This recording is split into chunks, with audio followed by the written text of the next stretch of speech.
Hello there folks, my name is Hamza, I am a 3D artist and today we are going to be modeling a simple desk in 3ds Max 2025. Now for my scene I already have my scale set with this scale man that I have imported from Unreal Engine and using him I'm going to be modeling my desk. So I'm going to start off with a simple cube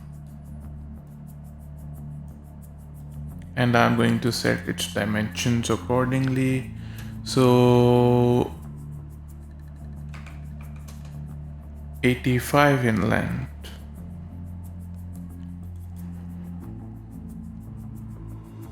190 in width, and 85 in height.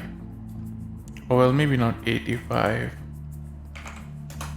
80 in height. There we go. Now I am going to right click on it and I'm going to convert it into an editable poly. This will allow me to now start making changes into the object itself.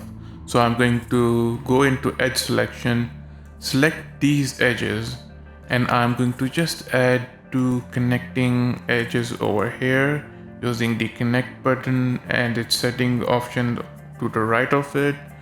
And I am going to just quickly add two stands for my desk.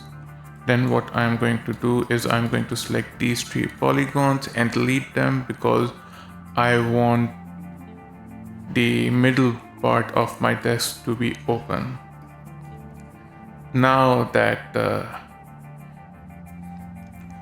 this bit is open, I'm actually going to temporarily delete this bit on top of it because I want to bridge these two areas. So for that I'm going to just simply press cap and it's going to just fill these two areas out instantly.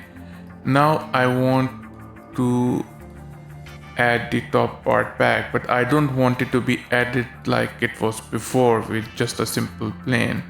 So what I'm going to do is I'm going to go back into the connect option and I'm just going to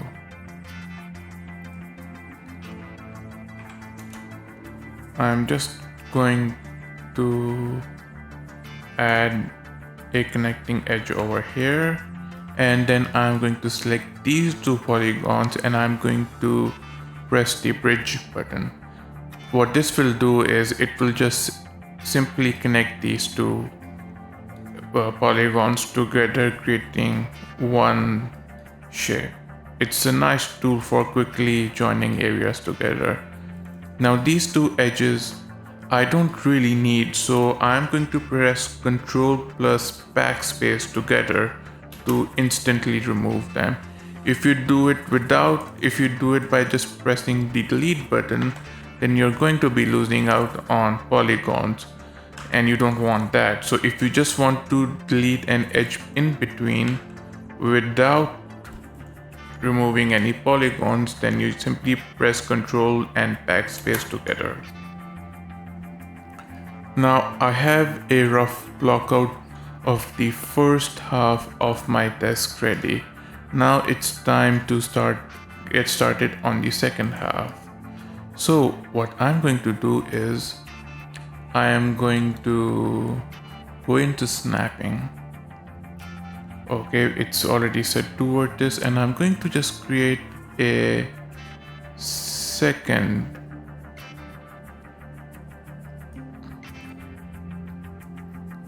box immediately here.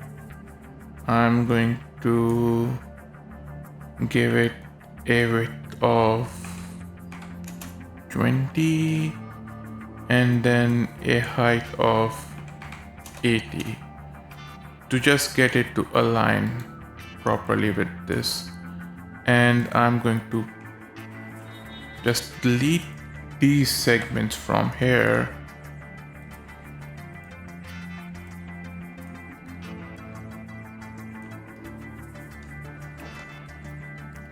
and I'm going to just add it here. These two will get attached later on, but this is mostly just so that I can keep the scale of my object, and I'm just going to increase it. But as you can see, as I increase it, it's sort of overlapping here, which would mean that I would need to constantly move this ahead to see what sort of what position it would be at. So if you want to get a bit more accurate with this, then what you want to do is you're going to go into hierarchy, affect pivot only.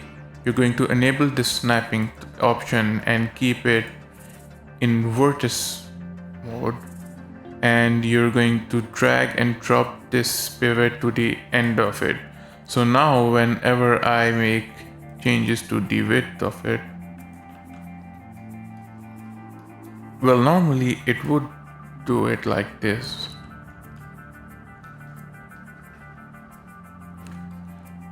Okay, so now that we have our cube here, what I'm going to do is I'm going to just increase its width a bit to 45.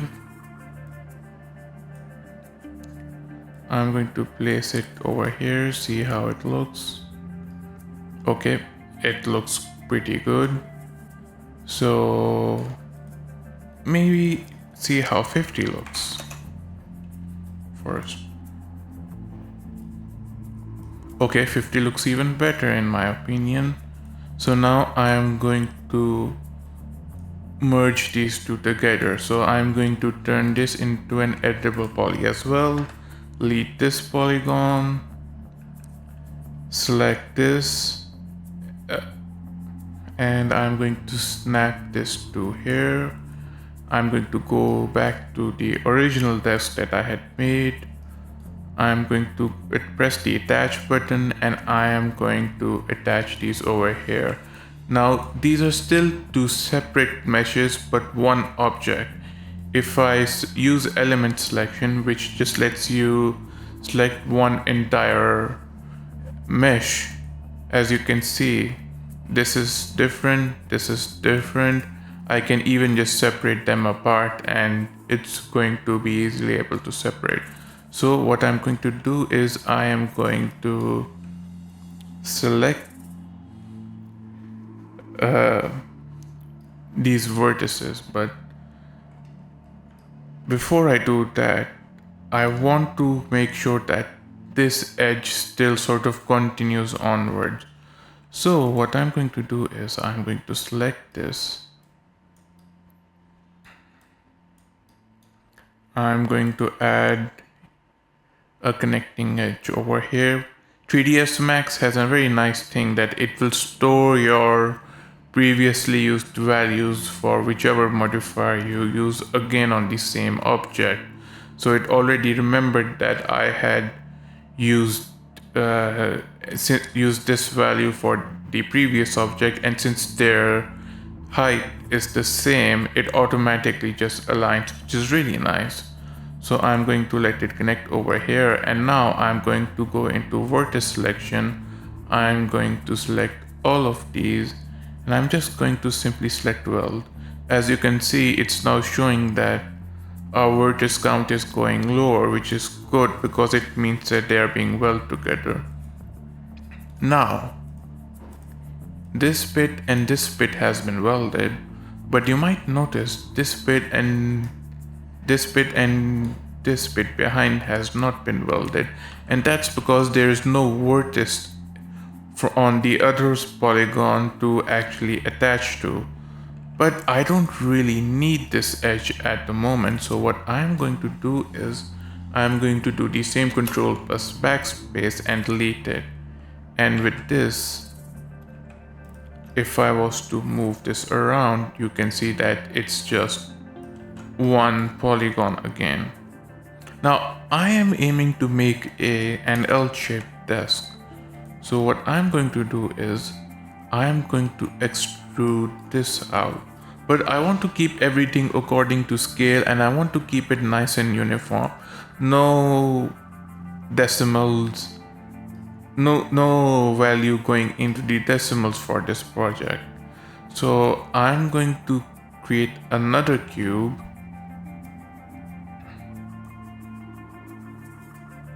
and I am going to give it a length of, I would say 50 again. Okay, maybe not 50, 75, and a height of 85. Or actually no, 80, because I set that to 80 before. Now I am going to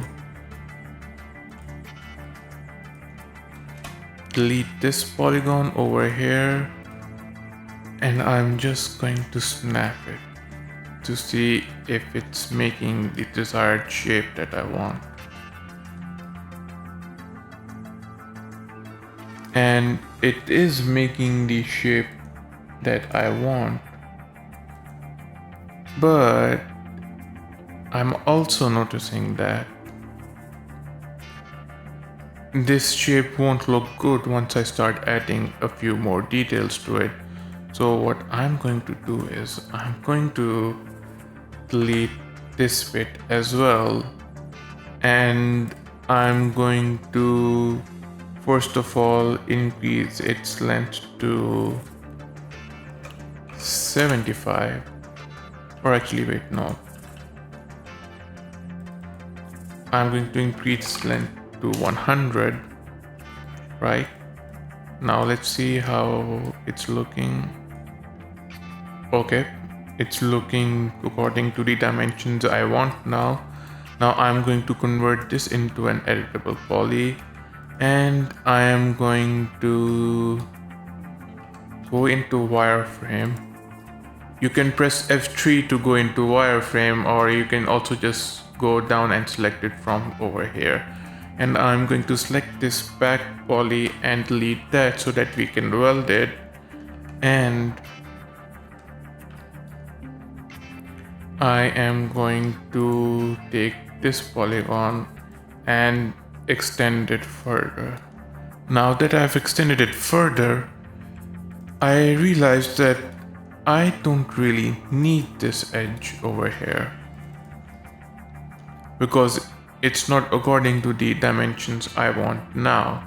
So I'm simply going to delete it, and I'm going to attach this bit over here together, and I am going to weld it. And after welding it, we can see polygons are going down again. Vertices are going down again. But there are some floating vertices over here which I would like to connect to keep my shape. So I'm going to press connect over here. And actually, I would like this bit to have a bit of elevation as well in my model. And before I do that, I noticed that this edge did not get deleted. And even though I'm pressing Ctrl plus backspace, it's not being removed. So an easy fix for that would really be to select this polygon, delete it over here, then go into vertex mode and select target weld and move this vertex over to that vertex and this vertex to that vertex, and it's automatically just going to weld the two vertices together and filling this gap in. Now back to this model. I am going to press connect over here. Now as you can see, the values for it aren't the correct one anymore, because there's already these edges over here which is causing the connections to not be perfectly aligned, which is fine.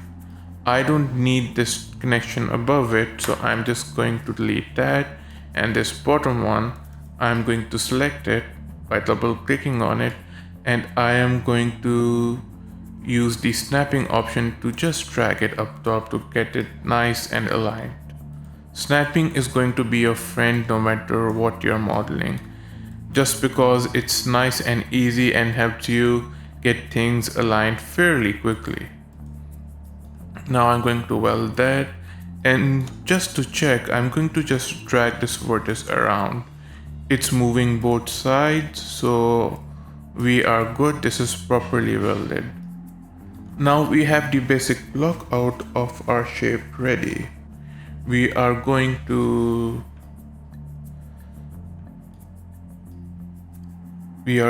start modeling our desk. Now looking at this, I feel like I don't want this bit anymore. So I'm simply going to delete it because I feel like it's making my desk a bit too blocky and I want to give it a sleek modern look. So I'm going to delete this and I'm going to select these two edges and I'm going to press bridge and I'm going to bridge these two edges to create a new polygon, and I could do the same over here as well, but then there would be another floating vertex issue. But another way to fix this would be to select this edge, enable snapping, hold shift, and selecting it from where its vertex would be, drag it down, snap it and align it over here.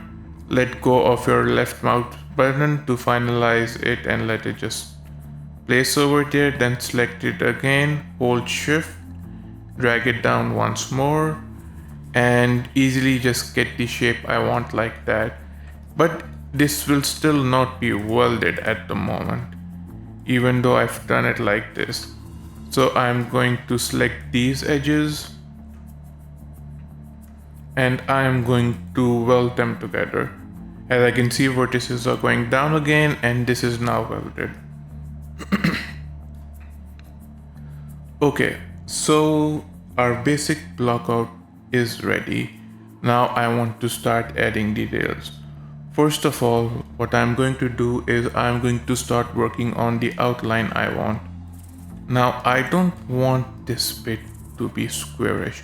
I want it to have a bit of a curve to it. So I'm going to drop down, go into my modifier list, and I'm going to add chamfer over here. I am going to just increase it until I'm satisfied with the amount of chamfer. This is basically just bevel, but 3ds Max likes to call it chamfer. And this much seems good. Now this is going to be a game ready asset, but you need to keep in mind when you're beveling to have a nice balance between shape and optimization. Now this part, I don't want it to have a blocky bit because the silhouette of it can be seen. So I'm just going to add a bit more bevel to it to make it look a bit smoother than it actually is. This much seems good enough. I am going to just adjust the chamfer a bit more here. There we go. This much seems perfect. Now, as you can see that we have an n-gon formed over here. Basically, an n-gon is any shape that has more than 4 sides to it, and in 3D that is a big no-no, because n-gons can lead to all sorts of issues once you start modeling. So what I'm going to do is I am going to go into vertex selection, scroll down and select the cut tool. Once I have the cut tool selected, I'm going to drag it across over here to create an edge, drag it across down over here to create an edge, and then loop it back to finally attach over here. This is still an n-gon, but basically I am setting up for my geometry. To make sure that it's still straight and all that, I'm going to just quickly copy the y-axis for these and paste it onto these two. It's fine if you don't do them, but I just like my geometry to look nice and symmetrical, which is why I am doing this.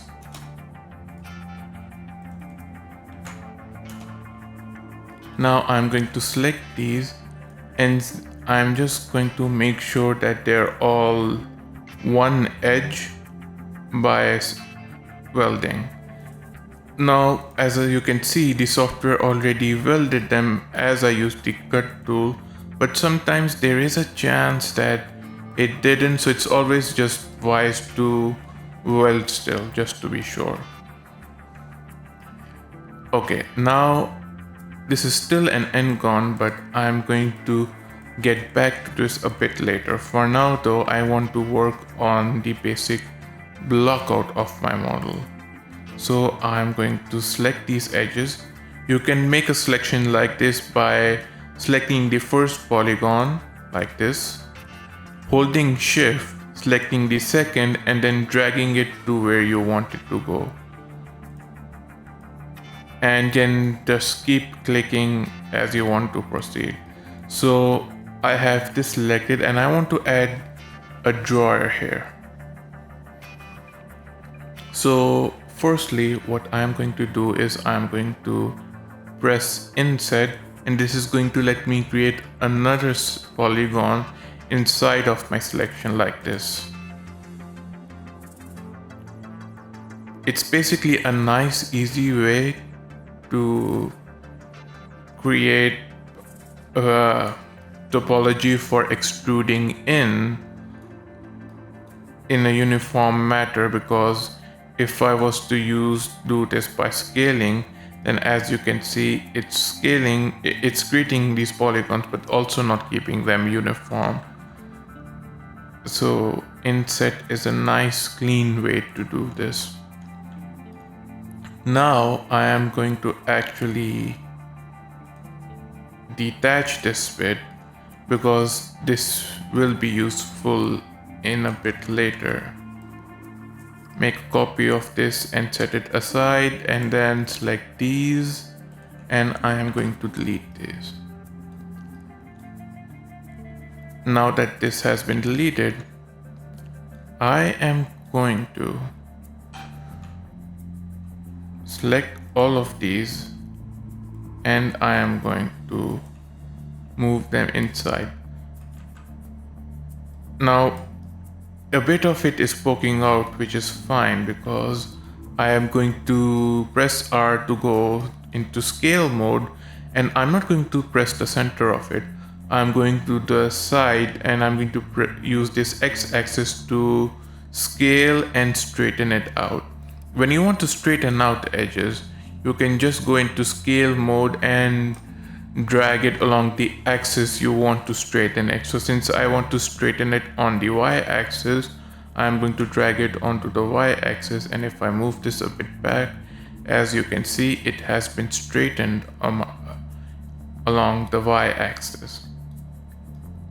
Now that this is done, I am going to start printing these.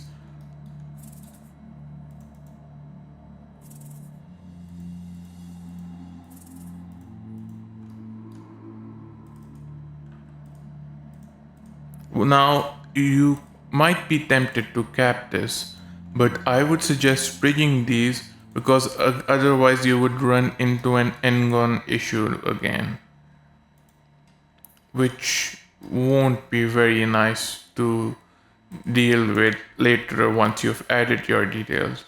So it's best to just make sure your topology is fine as you're modeling it. Now our first cabinet is ready. I'm going to move on to here. I'm going to do an inset again, and since 3ds Max remembers my values, I don't need to adjust it any further. Just drag it a bit back. Now I want to have it the same depth as this one. So for that I'm going to copy its X value and I'm going to paste it onto here, and it's going to exactly line up with this. So no need to actually fumble around with it to get it to align manually by hand. Okay, now I want to add a bit more to my geometry. I want to start smoothing it out, but if I was to simply add a bevel here, it will make this entire detail below it a bit messed up, as you can see over here, and there's no easy way to fix this, at least not without extending this bit further. So that's exactly what I am going to do. So I'm going to add another cube over here. Now this is going to be just for measurement purposes.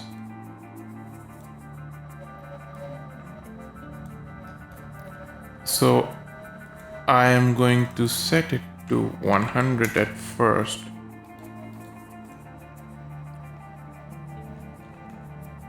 And I am going to snap it over here.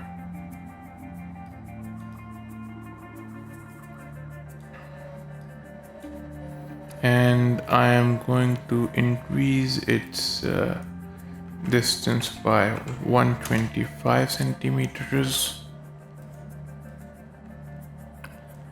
And snap it over here. Okay, this length feels fine to me, so I'm going to snap it behind, and I'm going to now go back to my main model.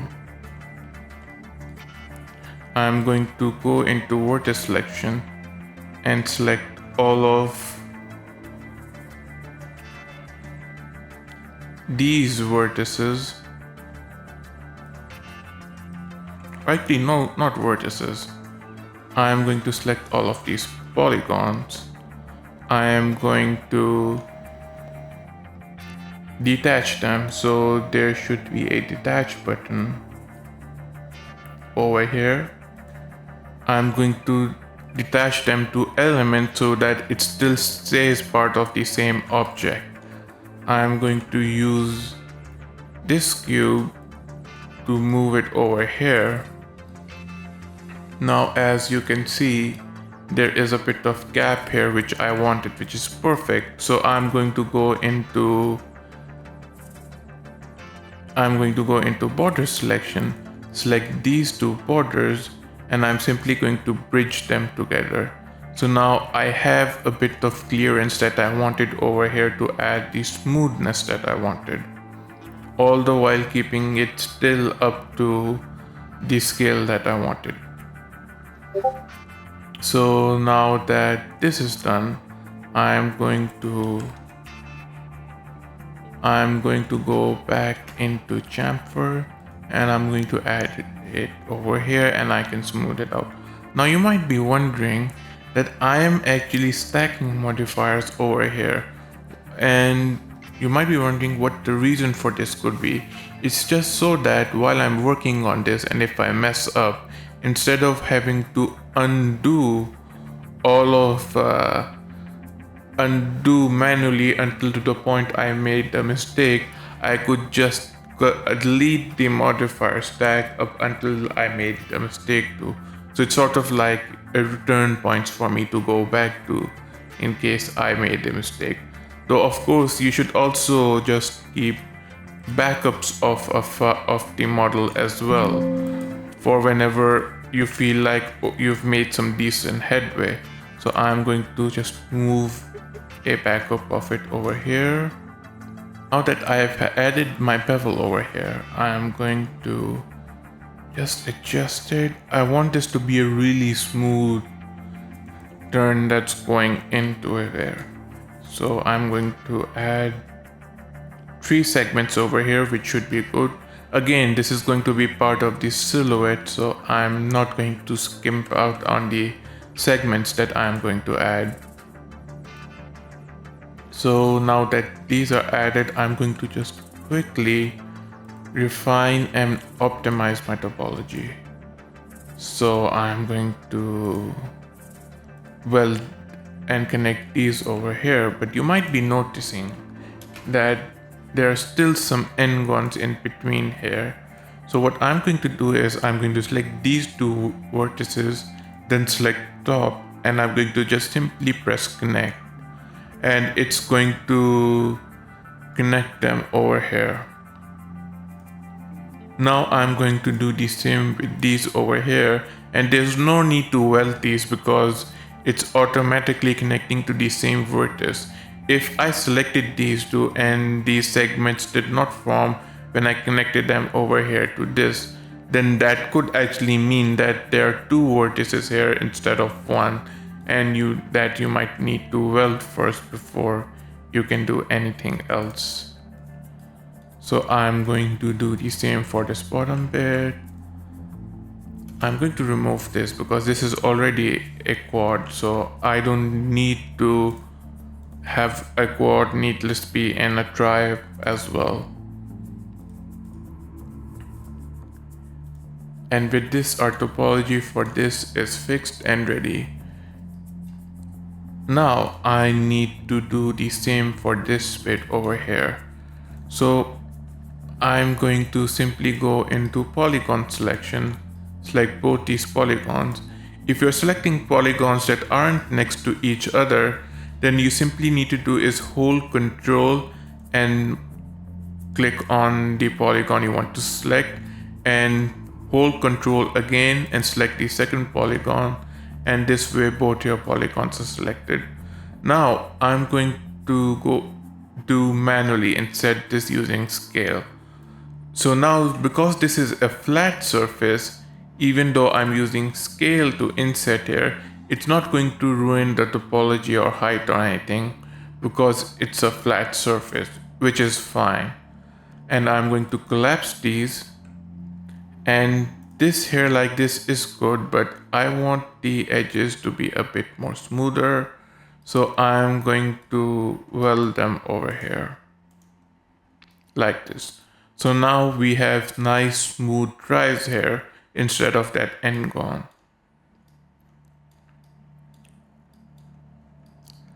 Now that that is done, I'm going to shift my focus to this edge over here. I need to bevel these as well, so I am going to apply chamfer here once more. And I'm going to increase the amount of segments they get.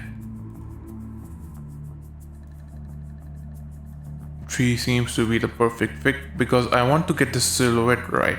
If the player is viewing it like this, I want him to see a smooth groove over here.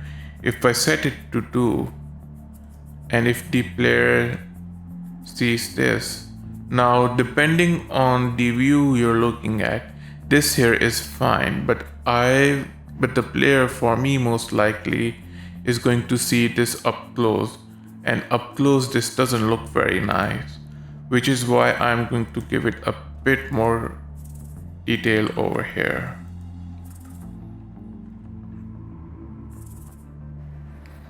Alrighty, now that this is done, I am going to optimize its topology the same way that I did for the other ends to fix the n-gons that are forming.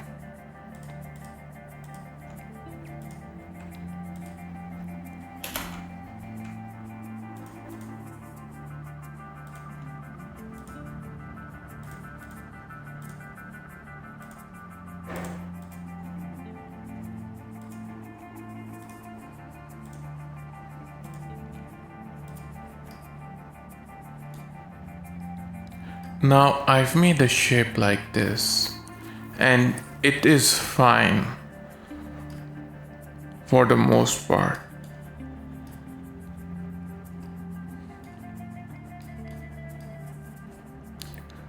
But if you want, you could weld it over here like this as well, but honestly, I wouldn't advise it because sometimes just having a supporting edge at the ends of these could be a bit more useful.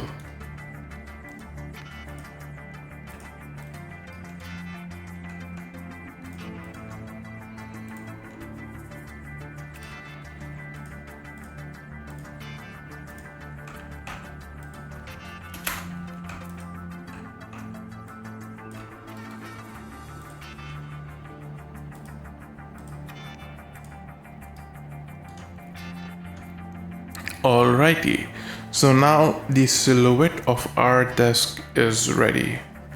So now what I'm going to do is I'm going to add bevel to the rest of its edges. So I'm going to go back. Select this as a whole, and I'm going to add a chamfer modifier to it. Now I don't want it to be this big, and I am going to adjust it over here like this. I'm going to just look it all over once, make sure that it all has been done neatly and tidily and there aren't any overlaps between vertices. If there are any overlaps or any shading issues, then it most likely means that the topology there needs to be adjusted a bit. Now, for this specific bevel, I'm actually going to set it to 0 edges because this side over here, the player isn't going to get a view of it like this. He's most likely going to be viewing it up here like this, and even though right now this edge shows up as a hard edge, I'm going to actually be doing high to low poly baking on this desk. I won't show the baking process for this asset specific in this video, but in one of the upcoming ones I will give an example of high to low poly baking. But for now, this seems good enough. I'm going to just adjust the amount of bevel a bit more. Alrighty, there we go. This seems good. I'm just going to check if there's any weirdness in this corner, and there actually is.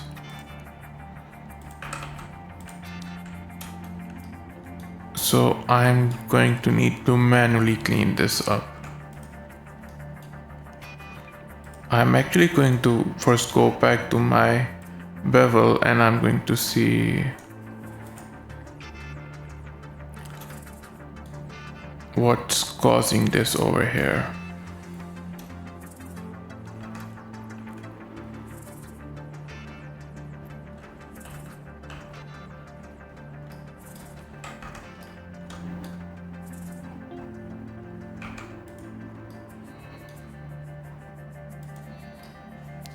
From what I can tell, it's just not liking the this topology over here. So to quickly fix it up, I'm going to weld these two segments together, and then I am going to try and find the segment for this, which is over here, and I'm going to weld these two together.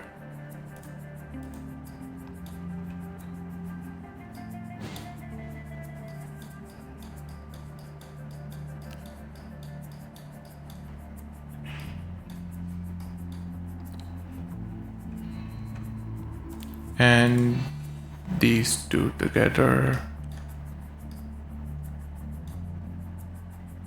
There's most likely an issue up top over here. Weld this together, weld this together, and weld this together. So if I was to look in wireframe mode again, you can see that this looks all fine now underneath. I'm going to go back and do it for this side as well. So I'm going to weld this over here, and it looks good now.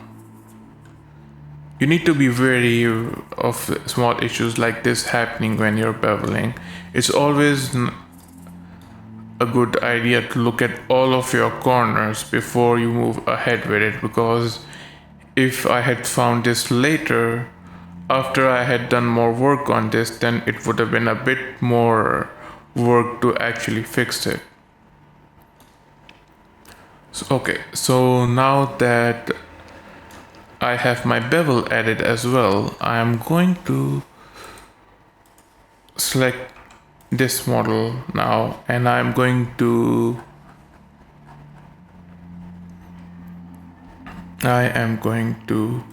detach this for a little bit. I am going to add a shell to it to make it a 3D model instead of a simple plane. And I am going to just adjust its thickness a bit and then add bevel onto it to smooth its edges.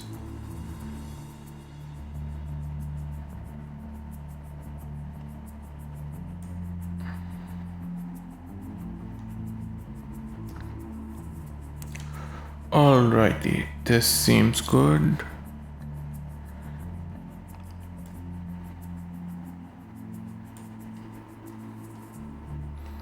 This cupboard may not even get opened by the player, so I'm not giving it that high amount of bevel on its edges. Or if they do open it, it's not going to be in the capacity that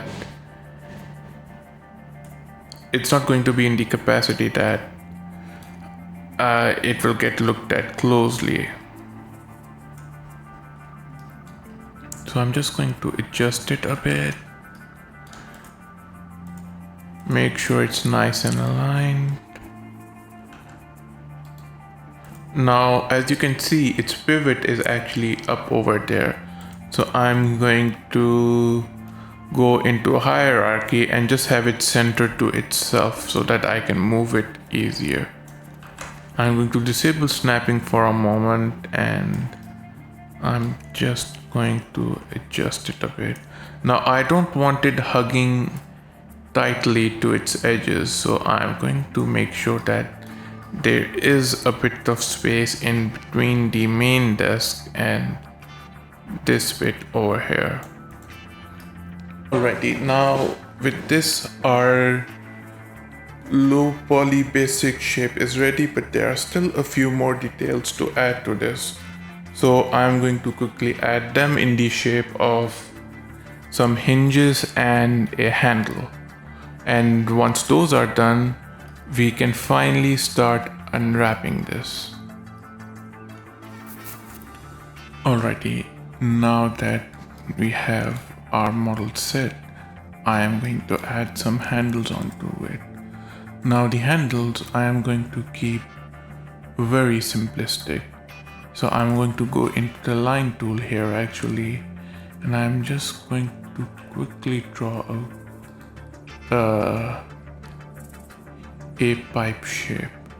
I'm going to set this to grid points to make it easier to make it symmetrical, and I am going to make it like this. Once it has been made, I am going to scroll down and select the fillet section, and I am just going to use that to add bevels onto it or smoothen it out. Now you might be noticing that it's not actually beveling properly at the moment. If this happens, no need to panic. It happens sometimes. We can work with this. So I am going to straighten it up. I am going to focus on rest of its dimensions first. This is a bit too big for our handle purposes, so I'm going to scale it down a bit. Just place it next to here to see what sort of size we would want this at. Make this a bit thicker at 3 centimeter. Alrighty, this looks good. So now what I'm going to do is I'm going to turn this into an editable poly. Actually, wait. I just noticed this, so maybe it's a bit too thick. There we go. Our base for the handle is ready. Now I'm just going to move this a bit in towards here to see at what height I want this to be. I'm going to quickly delete the behind part, the polygons at the ends of it, just so that I can start modeling it the way I want to. And I want to just add a simple base with a few bevels that are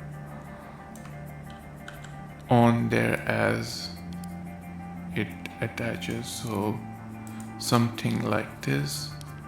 I'm going to move it a bit there. And now I'm going to select all of these.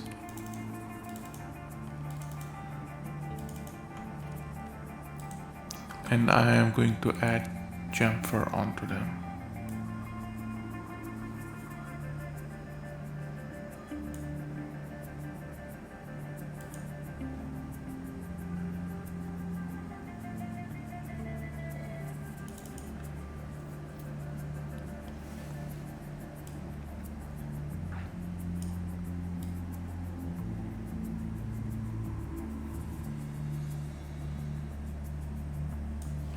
Alrighty, something like this. You can adjust the segments that you put onto here up to your needs. I plan to do some baking onto it, which is why I'm keeping it very low poly, so that once I do bake it, it looks smooth. But for your use case, you can adjust the amount of segments you put on here to your own needs. And now that it all looks good, we are going to start unwrapping this.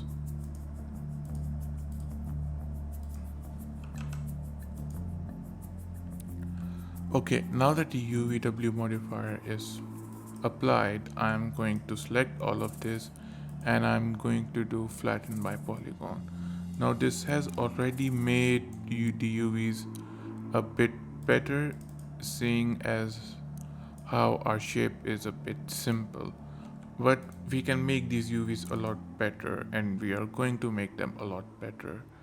So I'm going to select this and stitch this further to make this entire one UV. Now I am going to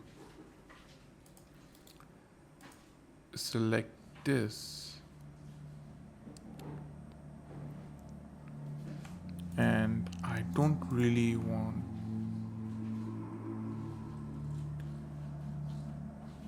this part over here exactly. I just want the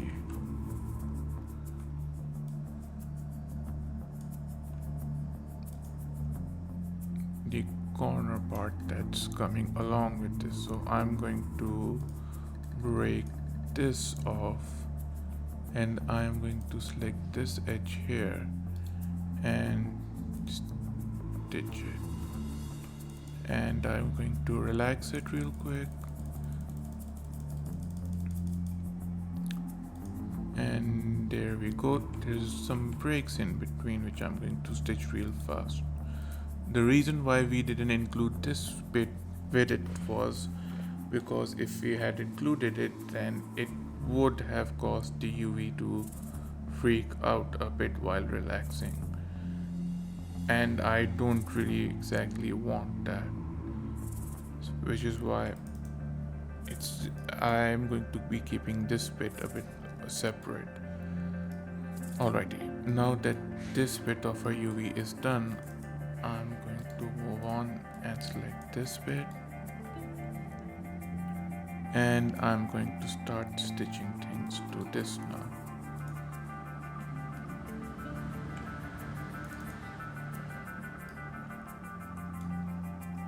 After stitching this, I am going to first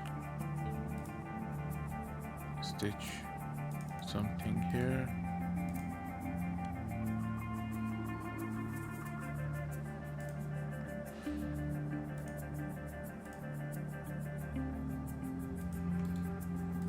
stitch these over here, relax it a bit, then stitch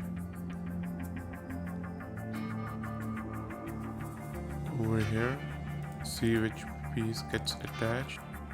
Now again, like with the last one, I don't want this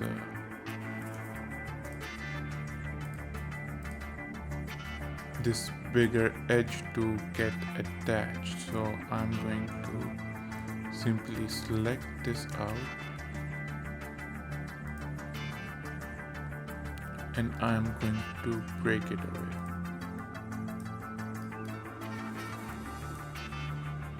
Once this has been broken, I am going to select the rest of these edges and I'm going to simply stitch them. Once stitched, I just need to relax them.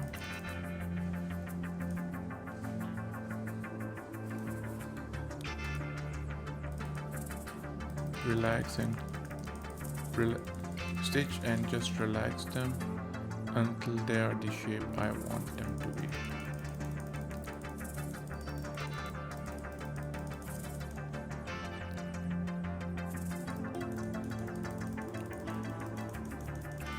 Okay, this looks good now.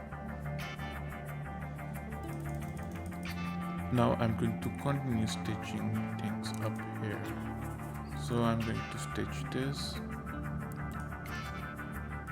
stitch these. I'm going to relax once more, and then I'm going to stitch this. Now you don't need to go to this extent to make everything seamless. You can actually keep this bottom area broken off from this area, and the benefit of keeping this selected area broken off would be that you could have more UV space to work with if you keep things into a bit more pieces. So it really depends on managing seamlessness with the amount of UV space you get. Now for my purposes this is perfectly fine, which is why I'm doing it this way.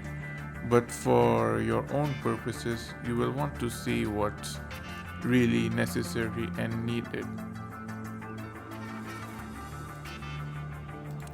And I'm going to just keep repeating this process for each shape until all of my UVs are set and stitched up.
Alrighty, now that this bit's done, I'm going to move on to the inner area now.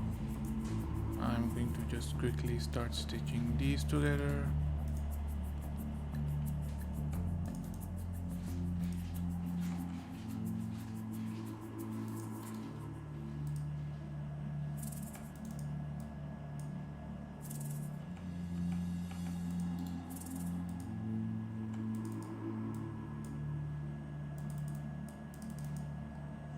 This is the inner area. I'm just going to check and see if any bevel adds up to it as well.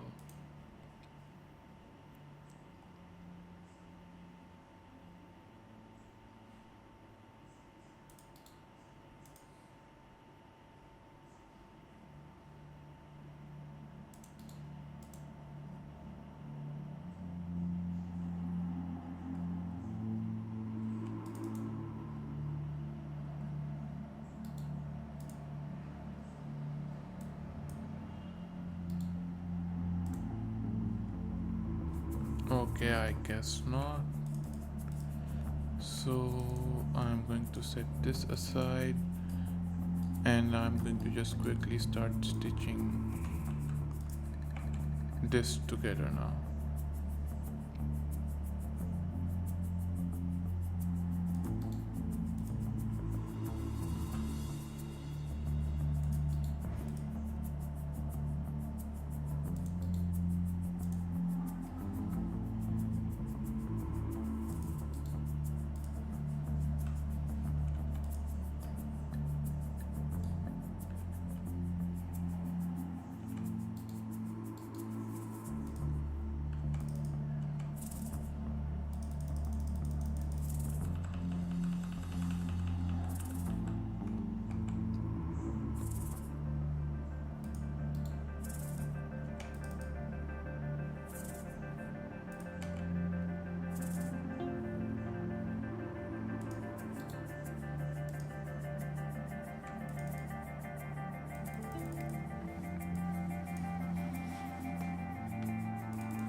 And basically, all these small bits and bobbles that you see,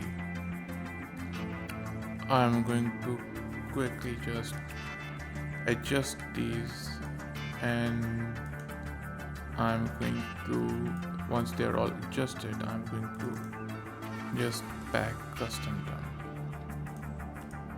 I'll adjust these a bit later because otherwise it will take a bit too long, but this is essentially the entire process that you will need to do.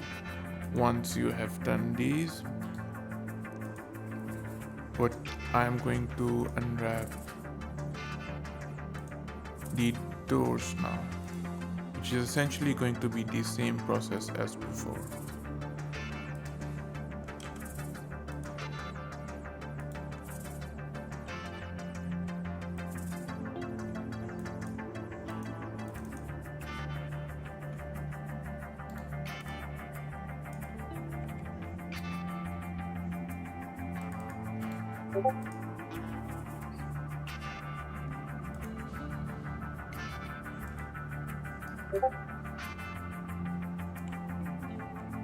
I'm going to just keep stitching these together.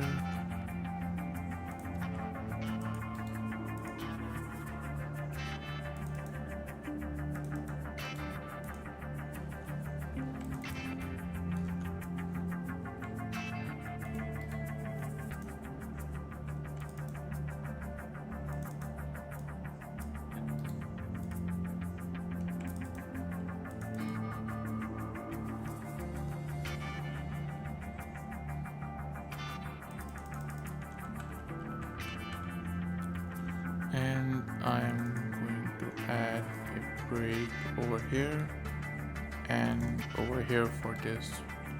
Breaks are needed so that it can relax properly.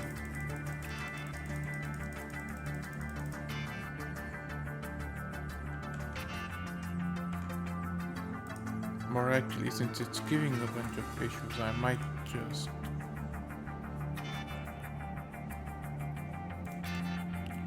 just flatten it by a polygon and start from there.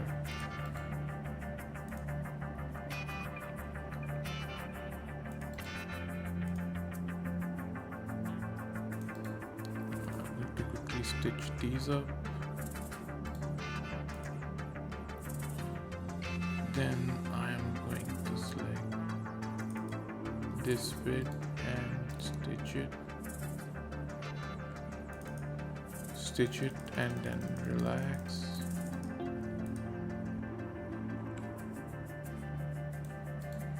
Stitch it and relax.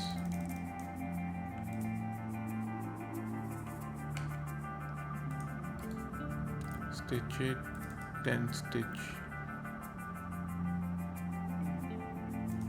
these and then relax once more.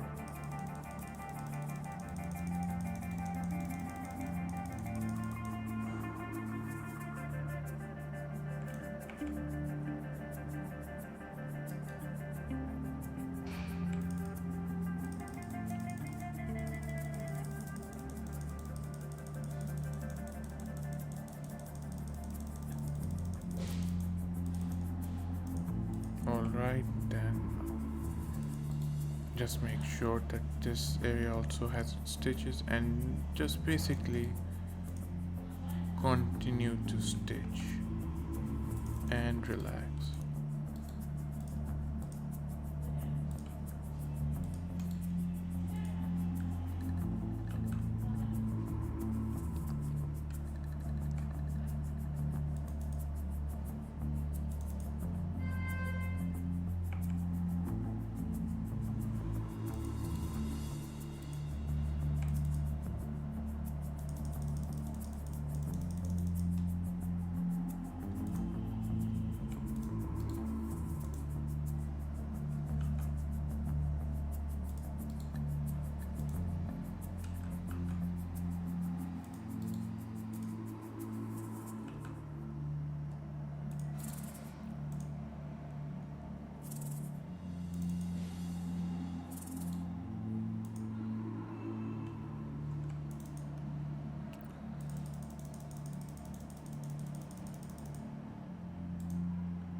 And finally stitch this bit.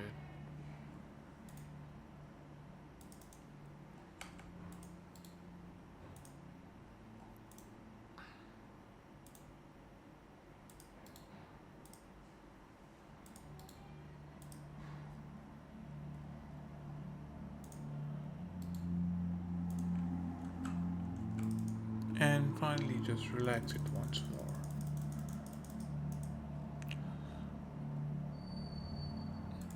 Now your shape should be looking something like this.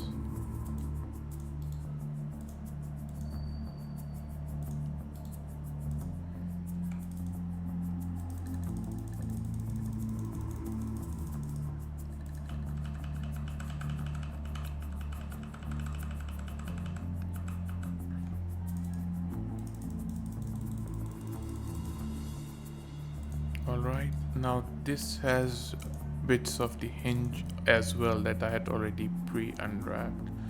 So I'm just going to pack custom this and it should fit everything according to scale. Now that this is done, it's going to be essentially the same thing for the other cupboard as well. Exactly the same.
When a UV acts a bit strange like this, it most likely means that you messed up somewhere. So it's always best to just undo and let it relax a bit more to see what the issue could be.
Alrighty, now most of all of our assets have been unwrapped.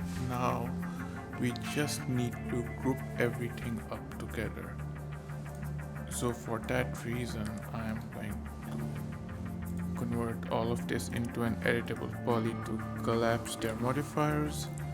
Now that they have been collapsed, I am going to just simply attach everything together.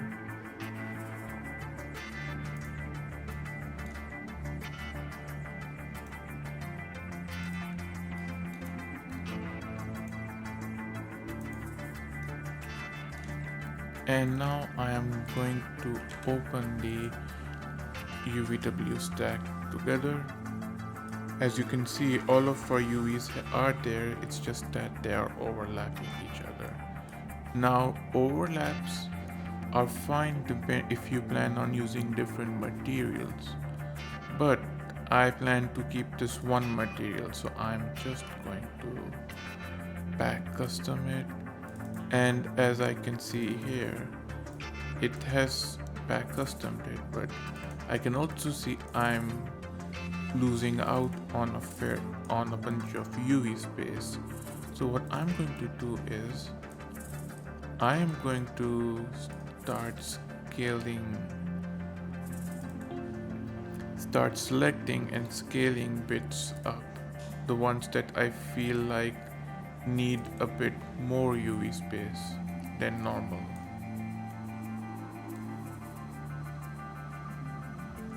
Just to make sure that I can get the most use out of my UV space.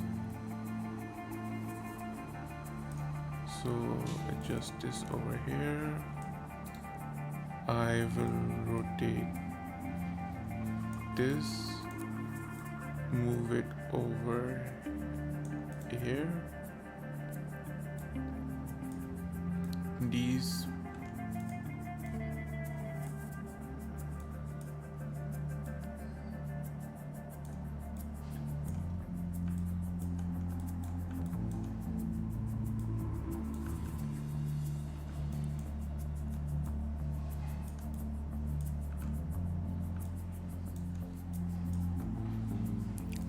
bits can be moved into the hole over here, and the same for these bits, but I'll just keep them on the side for now because I want to adjust and move this bit in first. Alrighty, now this bit is in,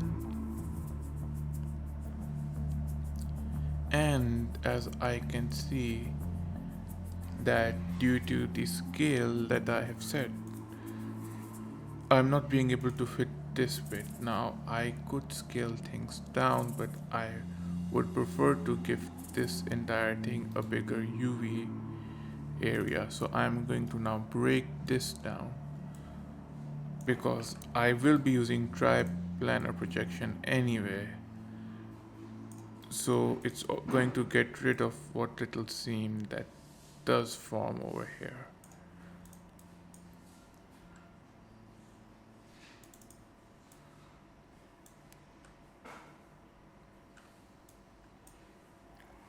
And I'm going to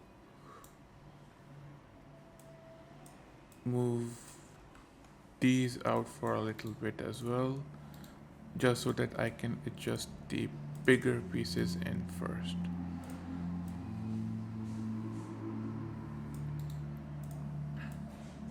Alrighty, bigger pieces are in. Now I'm going to scale these two up a bit as well. And I'm going to start placing them in here.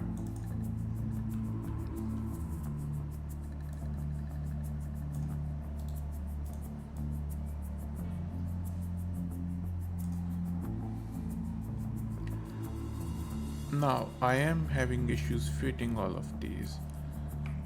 So what I'm going to do is I am going to add a break here and split these into multiple pieces to get them to fit in now.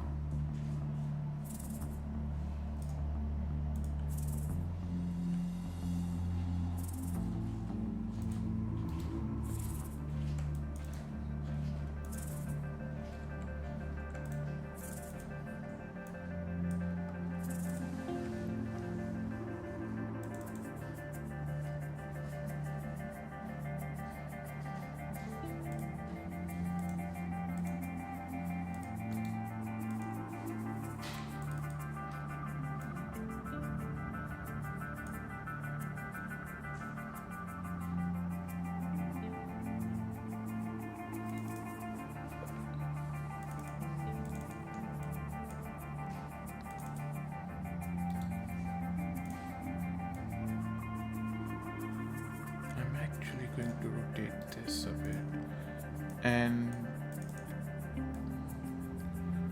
adjust it over here like this. Essentially, adjusting your UVs is like a game of Tetris. So you need to just be smart with how you arrange and add things.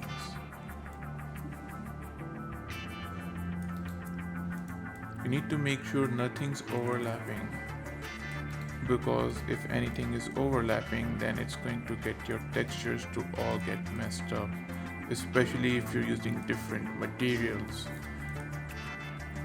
within the same texture.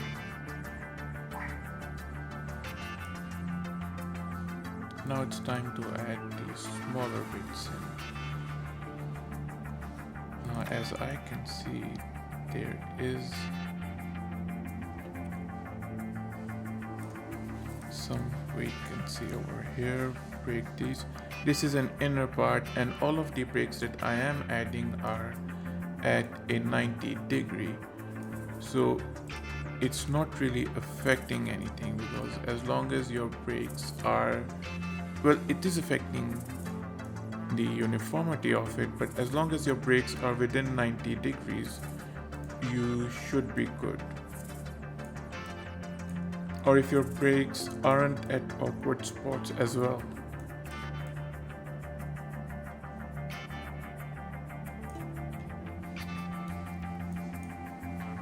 And then finally move this bit over here. Even though they aren't going to get seen, I'm going to scale these up just a little bit to make them fit better, and just because they can get the extra bit of UV space. Now this can be a bit better packed, but I will adjust that a bit later, but for this video's purpose, they should now give you a bit of an idea of how to set your UVs.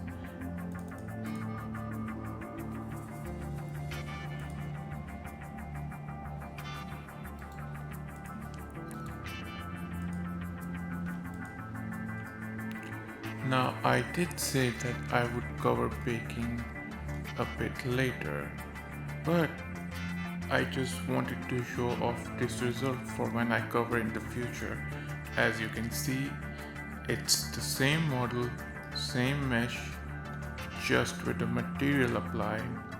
But if I was to go and show off its smoothness, it gives off the illusion that it's smooth, even though there's still that two edges in there. Now, if you were to look at it at an angle, you could see that it's not exactly a smooth bevel, which is why at the beginning we made sure to give smoothness to where this was needed. And if I was to go into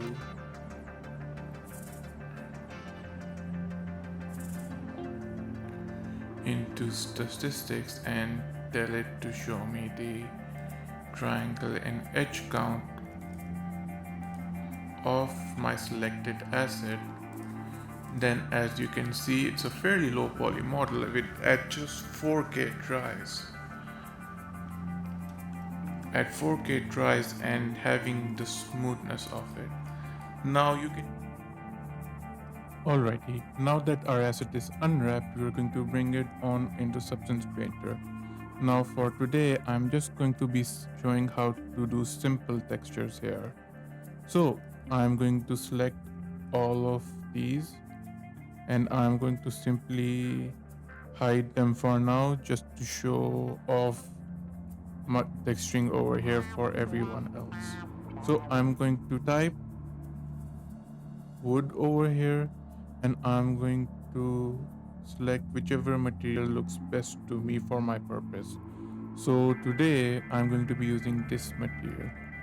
Now the material is applied, but I am not happy with how it's looking, and you can see that it's applied over onto my handles as well. So for that, what I'm going to do is I'm going to add a black mask by right clicking and then black mask over here.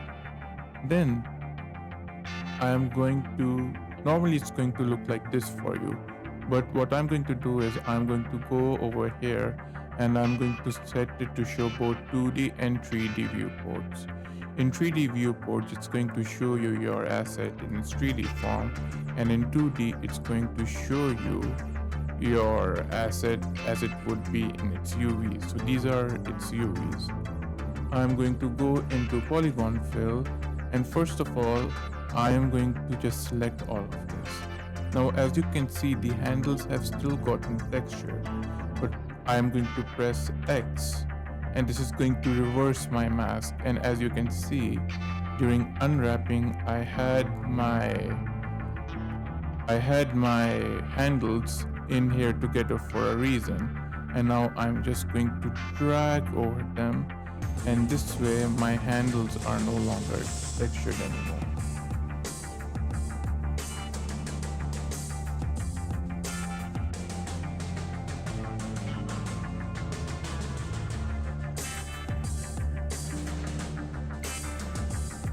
There are some bits over here as well, which I most likely forgot to set properly in the UVs, but that's fine. I know pretty much all these smaller bits though are my metal bits.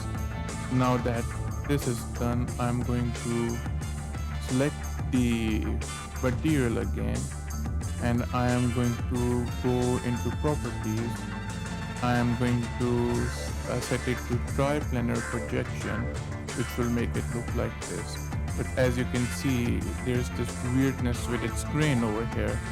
So I'm just going to adjust its scaling until it's at something that I like.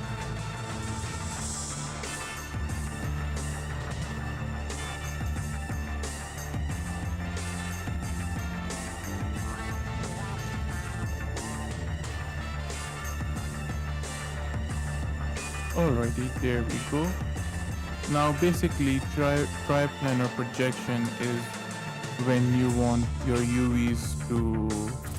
when you want your texture to follow the same path even if the UVs aren't set accordingly. So for this reason we do it like this. I'm just trying to mimic a carpenter who took meticulous time and made sure that the pattern flowed across even if the panels were different.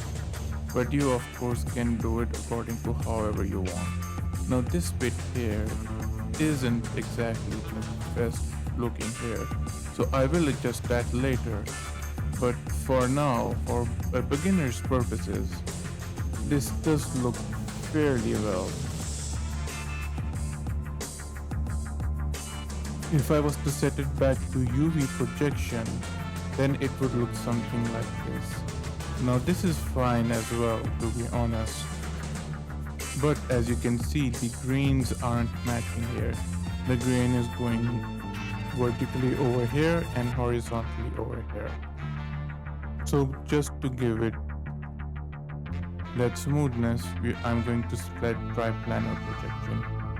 If you put planar projection, then it's just going to follow in whichever direction it thinks the UVs are facing, which doesn't look the best. Now that this is done, I'm going to try and refine it a little by adjusting the tiling a bit. There we go. This looks better now. Now that this is done, it's time to add a metal material. So for that, I'm going to type metal and I'm going to drag the metal brush material over here. Now as you can see, it's covered the entire thing here.